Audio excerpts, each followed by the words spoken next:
Він неадекватний або знав, що йому за це нічого не буде. Володимир Зеленський припустив, що Путін мав домовленості із західними країнами про напад на Україну. Таке припущення він зробив в інтерв'ю з New York Times, і я пропоную його послухати. Він неадекватна особа, бо адекватна людина не може піти війною проти іншої держави повномасштабно.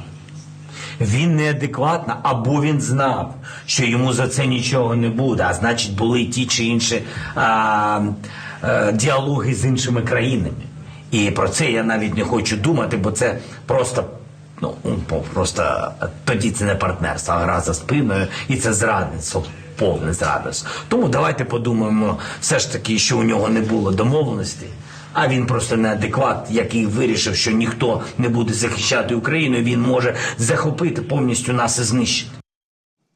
Пане Тарасе, то як ви гадаєте, чи були домовленості у Путіна з кимось із країн Заходу з приводу повномасштабного вторгнення до України? Ну і також Володимир Зеленський каже, що нині залишаються деякі держави, які тримають двері привідчиненими у відносинах з РФ на випадок, якщо раптом Україна програє.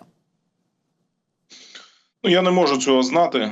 Очевидно, що є спецслужби, які володіють подібною інформацією, і тут треба дочекатися, скажімо так, більш розширеної версії. Якщо президент анонсує те, що є країни, які могли мати домовленості з Путіним, то варто дочекатися пояснення, про які країни йдеться. Але і без того, скажімо так, ми знаємо, що є низка країн, які мають свій особливий погляд і на нинішню російсько-українську війну, і на те, як потрібно домовлятися з Кремлем. Не секрет, що деякі країни входять до складу НАТО, Європейського Союзу. Давайте, наприклад, подивимося на Угорщину, лідер якої дозволяє собі їздити в Китай. Зустрічається єдиний з усіх лідерів ЄС і НАТО, зустрічається з Путіним там, зустрічається з китайським лідером і дозволяє робити собі речі супереч офіційні з погодженні політиці всіх інших країн Північно-Атлантичного альянсу і блокує надання Україні допомоги за рахунок російських заморожених активів. Тому кого мав на увазі президент, знає він і знає спецслужби. Я не хочу займатися тут гаданням. Я думаю, що варто дочекатися більш конкретної інформації, яка може з'явитися в тому числі і в західних виданнях, можливо, там з посиланням на неназвані анонімні джерела, але треба все ж таки побачити, кого конкретно він мав на увазі. Тут, до речі, з'являється паралельна інформація, що деякі держави і продовжують надалі співпрацювати з Росією. До прикладу, Росія і Туреччина активно зараз працюють над створенням у Стамбулі центру торгівлі газом. Вони нарощують обсяги сховищ, будують нові газопроводи, ухвалили різні відповідні закони про співпрацю. Чи може, зокрема, йтися тут і про Туреччину? Туреччина, як країна НАТО, допомагала російському бізнесу і російському ВПК уникати режиму санкцій, в тому числі вона постачала туди товари так званого подвійного призначення, тобто такі, які можуть використовуватися із цивільною метою, і з військовою. Після втручання уряду Сполучених Штатів і попередження з боку Державного департаменту США, як ми знаємо, подібна практика значною мірою припинилася або вона виявилася як мінімум замороженою. Але Туреччина була протягом певного періоду часу лазівкою для росіян, в тому числі і продажу своїх енергоносіїв. Ми знаємо про те, що активно використовувалися зв'язки, скажімо, з бізнесом, але тут треба важливо зазначити, доказів того, що цьому сприяла офіційна влада Туреччини або президент цієї країни, немає. Йдеться виключно про співпрацю на рівні суб'єктів, скажімо так, комерційного підприємництва, особливо те, що стосується Туреччини. Тому я б тут поостерігся робити будь-які закиди в бік офіційної турецької влади. Те, що це було так, і не вона єдина.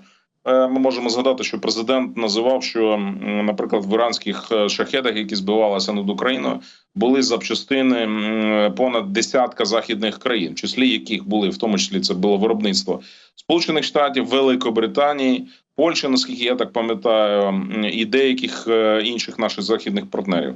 Але тут в даному випадку йдеться точно не про допомогу урядів цих країн. Є, скажімо так, недобросовісні підприємці в цих країнах, які собі дозволяли, знову ж таки, продавали росіянам не напряму.